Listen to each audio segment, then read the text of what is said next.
maanta nala soo qayb gashay munaasabadda guud-goboleedka aad iyo aad ayaan ugu faraxsanahay inuu soo dhaweynaynaa.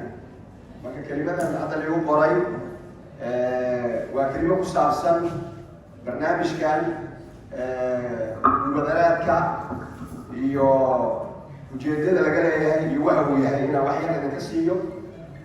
arrimihii kale oo nikaaxa iyo guurka fadligiisa iyo way noo dambayn doonaan. aroos markii u dhacaayo hoteeladan iyo meelaha lagu qabanaayo iyo guryahaba reerka mugasha dhiga ayaa kelimada soo dhaweynta la siiyaa. marka maadaama guurkan uu ka duwan yahay hal qoys oo la aas-aasaayo oo uu yahay 5 qoys oo xaafado kala duwan iyo meelo kala duwan ka imaadeen, xarunta guryasamada ay soo qabaqaabisay kaalinta maalgelintana Hormuud Salaam Foundation ay leedahay. taas macnaheedu wuxuu yahay dhaqanka Soomaaliya. markii guur la sameynaayo waxaa jira waxa la yidhaahdo waa la iskaaliyaa. kaalintu waxay tahay qofka guursanaya dadka qaraabadiisa ay maadeertii ah ayaa kaaliya. kaalintu waxay tahay marka ka qayb qaadasho aasaasitaanka qoyska la aasaasaayo. barnaamijka halkan aan ku samaynayno Hormuud Salaam Foundation ayaa 5 qoys way kaalisay. marka waa kaalintii dhaqan Soomaaliga ahayd oo dadka guurka sameynaya in la garab istaago. waxay arrinta kaga duwan tahay haddii marka berigii hore dad yar oo kooban ay ka qayb qaadan jireen kaalinta qoyska oo la kaalinaayo, hadda waxaa ka qayb qaadanaya ummadda Soomaaliyeed oo ganacsatada ay Hormuud ay hogaaminayso. tusaalena ay u tahay ay leedahay meesha wax lagu bixin lahaa waa meeshaan dhalinyarada Soomaaliyeed hala kaaliyo. aayadihii qur-aanka ee hadda inoogu furayna waad maqlaysiin ilaahay inuu leeyahay wa-ankixu l-ayaama, oo macnaheedu uu yahay kuwa aan reerka lahayn ama qoyska lahayn reer u sameeya. marka inagoo fulinayna aayaddaas ayaa waxaan doornay ficadan ama qaybta dhalinyarada ah oo u baahan in la garab istaago hawshaasna la qabto. waxaan aad ugu faraxsanahay marka sanadkii labaad inaan hawshaani qabanno oo idinku isku yeerno od nala qayb gashaan. sanadkii hore dhalinyaradii hawshaasi yani qaybta ka ahayd ee la kaalinayay waxaan uguna ducaynay ilaahayna uu naga aqbalay in qoysas barakaysan ay noqdaan. qoysaska Soomaalida hore usii jiray ay qayb ka yihiin ummad Soomaaliyeed oo aan rajeynayna inay waalidkooda anfici doonaan, dalkooda diintooda anfici doonaan ay kala heleen kuwii hore. kuwa hadda aan u fadhino sidaas si lamid ah inaan u rajeynayno qoys barakaysan oo kala hel ubad khayr qaba. marka barnaamijkan aan sanadkii labaad aan marinayno waa dhisid la dhisaayo bulshada Soomaaliyeed. maxaa yeelay bulshadu waxay ka bilaabataa qoysaska oo isu tegay ayaa bulsho noqda. marka aad aan ugu faraxsanahay saa nala soo qayb gasheen. qof kasta magaciisa iyo maamuuskiisa iyo maqaamkiisa uu ku fadhiyo ayaan uga mahad celinaynaa inuu nala soo qayb galay. dhalinyarada Soomaaliyeedna waxaan leenahay guurka in la fududeeyo tusaalaha idiin noqoto. barnaamijka waa barnaamij ummaddu ay leedahay, waa barnaamij ummadeed, ma aha barnaamij hal qof ama 2 qof ama 3 qof ma aha. waa barnaamij fikirkiisa ummaddu ay wada leedahay. qof kasta oo ka qayb qaatay ama qof kasta oo arkan uu ku farxaayo wadda sax ay hayar ay u muuqanayso ah in yani qoysas la dhiso iyo muhiim ay tahay. marka zawaajkan oo jamaaciga ama guur-goboleedkan waa xafladan hotelkan saa u quruxda badan loogu qabanaya dhalinyaradaas. aad ayaan ugu faraxsanahay. waxaan rajeynaya insha allahu tacala inuu sii socon doono. bulshada waxaan u baaqayna marka inay tusaale u noqoto oo iska faal-qaadaan. dhaqanka Soomaaliya saas aan u yaqaanaa waa dad wax wada cuna, xabadda rootiga kala goosta.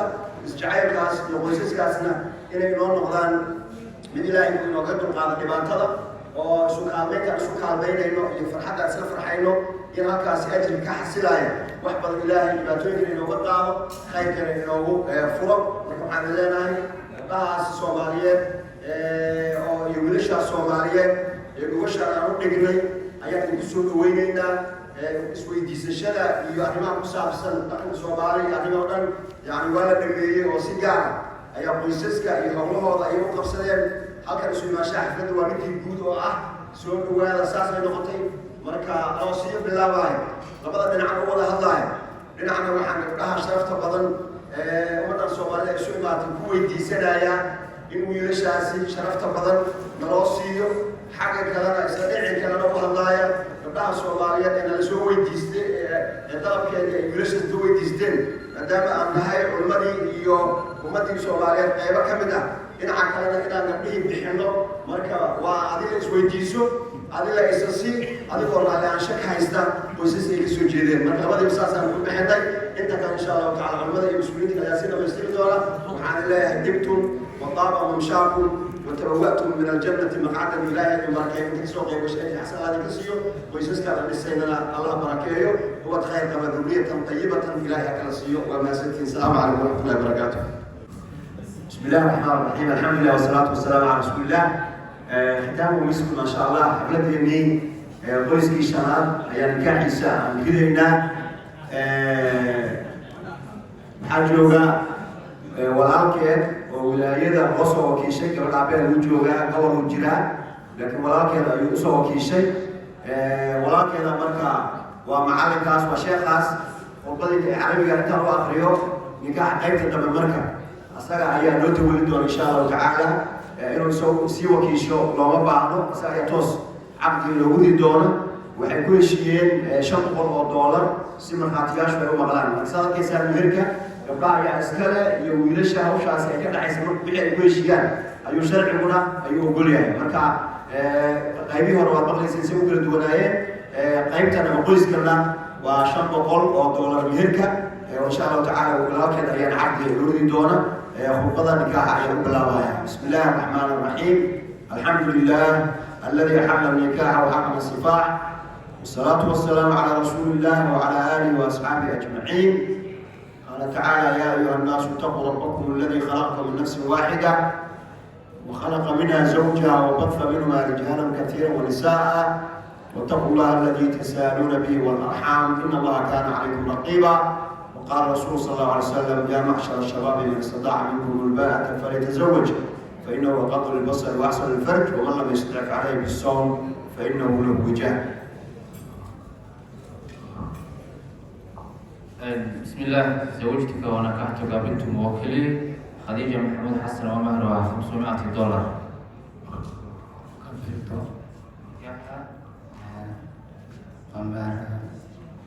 waxaan kuu guuriyey ama kuu nikaaxiyey khadiijo maxamuud xasan oo ii wakiishay aabaheed meherkeeduna yahay $500.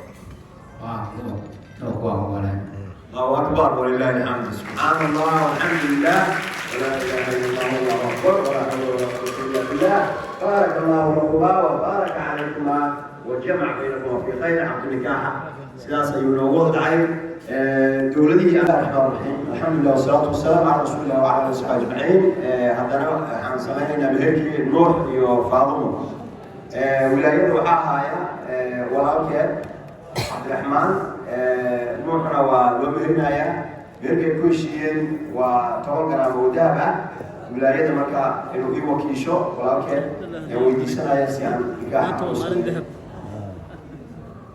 أنا هو عبد الرحمن حاجبان ولاية فايزة حاجب